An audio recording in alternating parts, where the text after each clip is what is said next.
Hello students, आज हम लोग प्रिज्म के बारे में थोड़ा डिस्कस करेंगे और प्रिज्म से रिलेटेड हम लोग रिफ्लेक्शन के बारे में डिस्कस करेंगे।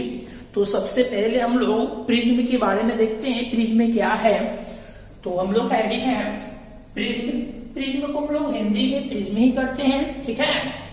ये क्या है तो सबसे पहले हम लोग डिस्कस करेंगे। प्रिज्म जो होता है एक ट्रांसपेरेंट मीडियम होता है जिसमें तीन सरफेस जो होता है, थ्री सरफेस जो होता है रेक्टेंगुलर होता है, ठीक है, और दो सरफेस जो होता है वो आपका, ठीक है, ट्रायंगल होता है।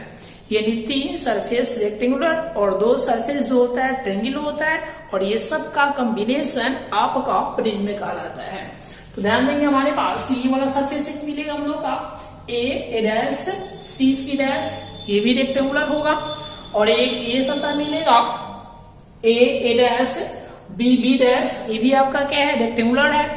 और यही दोनों सतह को हम लोग रिफ्रैक्टिंग सरफेस भी कहते हैं क्योंकि लाइट इसी दो सतह पर एंट्री करता है और बाहर निकलता है। और नीचे एक सरफेस मिलेगा बी डैश और सी डैश, इस ये प्रिज्म का बेस होता है, ठीक है। तो ये तीनों सतह जो होता है समझ गए, नीचे वाला ये साइड वाला रेक्टेंगुलर होता है यानी आयत होता है, और फ्रंट वाला साइज और पीछे वाला साइज जो होता है, ठीक है, यानी फ्रंट फेस और बैक वाला जो फेस होता है वो आपका ट्रायंगल होता है।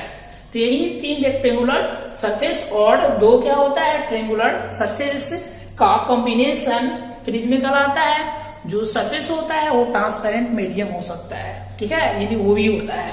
तो हम लोग पढ़ते हैं क्या है, कराएगी it is a transparent medium. करैया पारदर्शी माध्यम होता है, किसका, करा ऑफ ग्लास, यानी कांच का पारदर्शी माध्यम होता है प्रिज्म।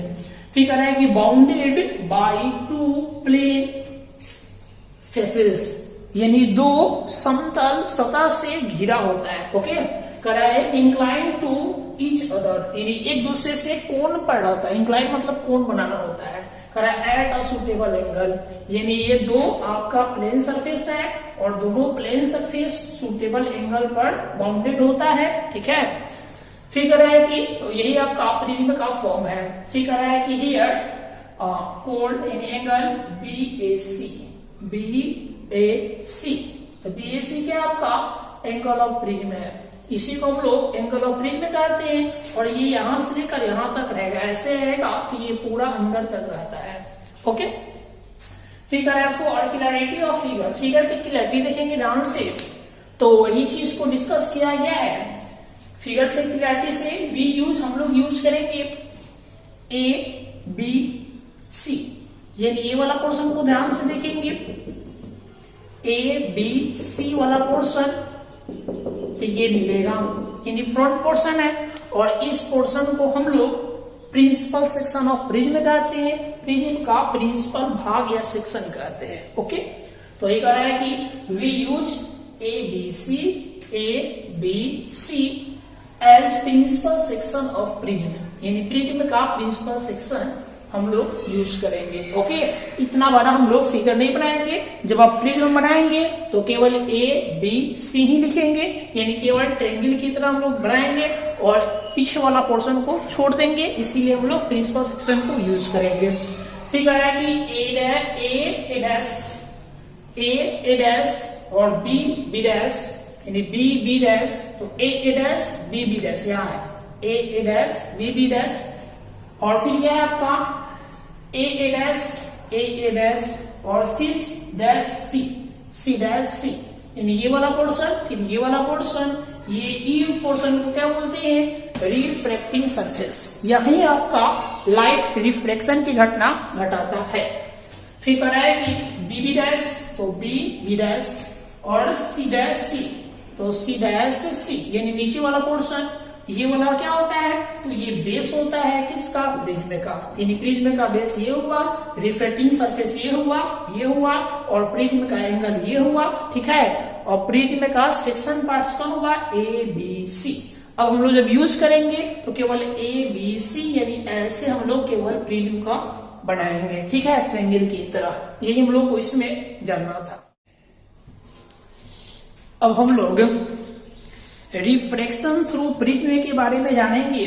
प्रिज्म के द्वारा रिफ्लेक्शन कैसे घटित होता है यहाँ पे हम लोग डिटेल जानेंगे और एंगल ऑफ डेविएशन के बारे में जानेंगे। ठीक है, तो देखते हैं हम लोग क्या है। पहले हम लोग का रिफ्रैक्शन थ्रू अ प्रिज्म करें, किसी प्रिज्म के द्वारा अपवर्तन के बारे में हम लोग को यहाँ पे डिस्कस करना है, चर्चा करना है। ठीक है, तो ध्यान देंगे, इसी को हिंदी में प्रिज्म के द्वारा अपवर्तन कह सकते हैं। तो सबसे पहले हम लोग डिस्कस करेंगे फिगर को, और फिगर को एक एक पॉइंट जब तक कंसीडर नहीं करेंगे तो आगे आपको प्रॉब्लम हो सकता है। इसीलिए सबसे पहले हम क्या करेंगे, तो ए बी सी एक प्रिज्म लेंगे। तो आपका प्रिज्म है, ट्रायंगल नहीं समझना है। ठीक है, क्लियर है, प्रिज्म है और प्रिज्म का प्रिंसिपल सेक्शन है। क्या है, प्रिज्म का प्रिंसिपल सेक्शन। अब ध्यान देंगे, तो एबीसी प्रिज्म का प्रिंसिपल सेक्शन हो गया। जब भी प्रिज्म से लाइट जब पास करता है तो दो बार रिफ्लेक्शन की घटना घटता है। तो एक वाला रिफ्रैक्टिंग सरफेस कौन है आपका, तो रिफ्रैक्टिंग सरफेस ए बी है और कौन है, ए सी है। तो ए बी रिफ्रैक्टिंग सरफेस है, मतलब कि अपवर्तक सतह है, और ए सी भी अपवर्तक सतह है, यानी रिफ्रैक्टिंग सरफेस है। अब क्या हुआ, यहां भी रिफ्लेक्शन की घटना घटेगा, यानी अपवर्तन की घटना घटेगा, यहां भी अपवर्तन की घटना घटेगा। समझ में आ गया। तो हम क्या करेंगे, पहले यहां पे बढ़िया से समझेंगे रिफ्लेक्शन, फिर यहां पे बढ़िया से समझेंगे रिफ्लेक्शन। तो सबसे पहले हम लोग रे ऑफ लाइट लेंगे। तो ये आपका ये रे ऑफ लाइट है, तो पी क्यू कोई रे है, यानी कोई लाइट है, और जो सबसे पहले ए और बी वाला सरफेस पे एंट्री करता है, यानी पड़ता है। तो ध्यान देंगे, पी क्यू आपका ए बी सरफेस के लिए ये क्या है, इंसिडेंट रे है, और यहाँ पे रिफ्लेक्शन की घटना घटेगा। तो रिफ्लेक्शन की घटना क्यों घटेगा, क्योंकि प्रिज्म ग्लास का है और प्रिज्म के आसपास का जो एरिया है वो आपका एयर है, इसीलिए ये सब एयर है आसपास। ठीक है, एयर एयर है सब। तो एयर का रिफ्रैक्टिव इंडेक्स कितना होगा, म्यू ए, और ये क्या है, प्रिज्म जो कांच का बना हुआ है, ग्लास का बना हुआ है, उसका रिफ्रैक्टिव इंडेक्स कितना हुआ, तो म्यू जी यहाँ लिखे हुए हैं। तो म्यू जी क्या है, ग्लास का रिफ्रैक्टिव इंडेक्स या प्रिज्म का रिफ्रैक्टिव इंडेक्स, और प्रिज्म के आसपास एयर है, तो क्या है आपका एयर का रिफ्रैक्टिव इंडेक्स। तो ध्यान देंगे, एयर है यानी हवा है और अंदर कांच है, तो हवा रेयर मीडियम बनेगा और अंदर वाला डेंसर मीडियम बनेगा। तो लाइट पास करेगा तो किधर मुड़ेगा, तो कोड बनेगा रेयर टू डेंसर यानी रड। ठीक है, रड रेयर से डेंसर में जाएगा तो रड कोण बनेगा, और जब भी रड कोण बनता है तो क्या होता है, अभिलंब की ओर यानी नॉर्मल की ओर झुक जाता है। ओके, तो हम लोग क्या करेंगे, यहाँ पे अभिलंब बनाएंगे, तो एकदम सतह से 90 डिग्री कोण बनाते हुए अभिलंब। तो देखिए 90 डिग्री कोण बढ़ रहा है, तो एकदम सीधे N1 फर्स्ट अभिलंब है, किस पॉइंट पर, Q पॉइंट पर। फिर इसी तरह R पॉइंट पर ही हम अभिलंब बनाएंगे ऐसे, क्योंकि यहाँ से 90 डिग्री कोण बनना चाहिए सरफेस से। तो हमारे पास दो अभिलंब है, एक N1 जो Q पॉइंट पर अभिलंब है, नॉर्मल है, और N2 जो R पॉइंट पर नॉर्मल है यानी अभिलंब है। अब ध्यान देंगे, पी क्यू ये आपका आपतित किरण है यानी इंसिडेंट रे है, और यहां से हम लोग नॉर्मल बन चुका है ये, तो ये तो बाहर जा नहीं सकता है, अब ग्लास में जाएगा। जब ग्लास में जाएगा तो अभिलंब की ओर झुकेगा, नॉर्मल की ओर आएगा, तो ऐसे बेंड कर जाएगा। तो जाना जा रहा था सीधा, परंतु ये बेंड किया ऐसे। ओके, फिर ये कांच में ट्रेवल करेगा और इसके बाद क्या होगा, ग्लास में ट्रेवल करके इस पॉइंट पर आएगा। अब ये लाइट क्या है, ग्लास से एयर में आ रहा है, जब ग्लास से एयर में आएगा तो अभिलंब से दूर भागेगा ना जी, तो जाना चाहेगा सीधा, परंतु ये नॉर्मल से फार यानी दूर भागेगा, यानी ऐसे मुड़ जाएगा।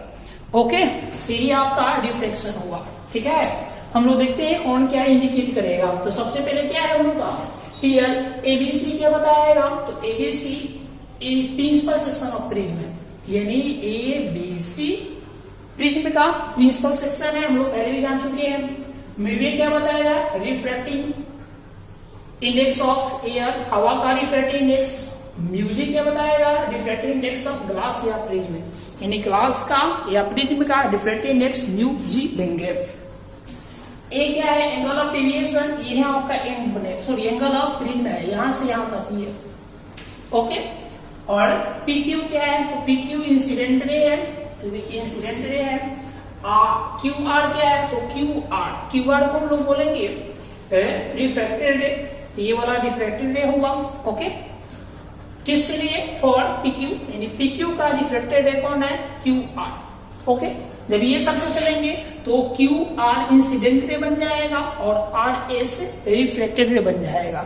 अगर लाइनें से तीनों रे के बारे में अगर जानना चाहते हैं तो ये है incident ray, PQ incident ray, QR refracted रे और RS इमर्जेंट रे। इसको हिंदी में बोलेंगे PQ को आपतित किरण, QR को अपवर्तित किरण और RS को निर्गत किरण कहते हैं। ओके, तो N1 और N2, N1 क्या बताएगा, फर्स्ट नॉर्मल, और N2 क्या बताएगा, सेकेंड नॉर्मल। ओके, I1 क्या बताएगा, एंगल ऑफ इंसिडेंस, क्योंकि ये इंसिडेंट और नॉर्मल के बीच का एंगल, और I2 क्या बताएगा, एंगल ऑफ इमरजेंस, ये वाला एंगल ऑफ इमरजेंस है। ओके, फिर हम लोग यहाँ पे एंगल ऑफ डेविएशन का डिफिनेशन जानेंगे। तो एंगल ऑफ डेविएशन किसे कहते हैं, तो रे ऑफ लाइट प्रिज्म से पास करता है, तो इस कंडीशन में इंसिडेंट रे को आगे बढ़ाएंगे, तो देखिए इंसिडेंट रे यही है। ओके, और इमर्जेंट रे को पीछे बढ़ाएंगे, तो इमर्जेंट रे यही है, और देन दोनों रे के बीच में एंगल बनेगा, तो यही एंगल बन रहा है। इसी एंगल को हम एंगल ऑफ डेविएशन कहते हैं, जिसको हम लोग डेल द्वारा सूचित करते हैं या इंडिकेट करते हैं। ओके, इंसिडेंट रे को आगे, इमर्जेंट रे को पीछे, और दोनों के बीच में जो एंगल बना उसी एंगल को हम लोग एंगल ऑफ डेविएशन कहते हैं। ठीक है, जिसको इस सूत्र से ज्ञात किया जाता है। डेल इक्वल टू, इसको डेल पढ़ेंगे, del equal to mu minus 1 into A. Mu क्या है, तो म्यू है रिफ्रैक्टिव इंडेक्स ऑफ प्रिज्म, और ए क्या है, एंगल ऑफ प्रिज्म, और डेल क्या है, डेविएशन या एंगल ऑफ डेविएशन। तो इसका डिफिनेशन क्या बन जाएगा, तो डिफिनेशन बनेगा एंगल ऑफ डेविएशन को हिंदी में विचलन कोण कहते हैं, और इसका डिफिनेशन है external angle between forwarded incoming rays, यानी इनकमिंग रेज को हम लोग फॉरवर्ड करते हैं, एंड बैकवर्ड्स इमर्जेंट रे, और इमर्जेंट रे को बैकवर्ड करते हैं, इसके बीच का एक्सटर्नल कोण यानी बाहरी कोण, इसके बीच का बाहरी कोण एक है जी, आंतरिक कोण ये हुआ, बाहरी कोण ये हुआ, तो ये कराएगी एक्सटर्नल एंगल। ठीक है, between forwarded incoming ray and backwarded emergent ray through a prism is term as angle of deviation. Okay, it is denoted by del, इसको डेल द्वारा व्यक्त करते हैं, और इस फॉर्मूला से हम लोग डेल का वैल्यू कैलकुलेट करते हैं। ठीक है।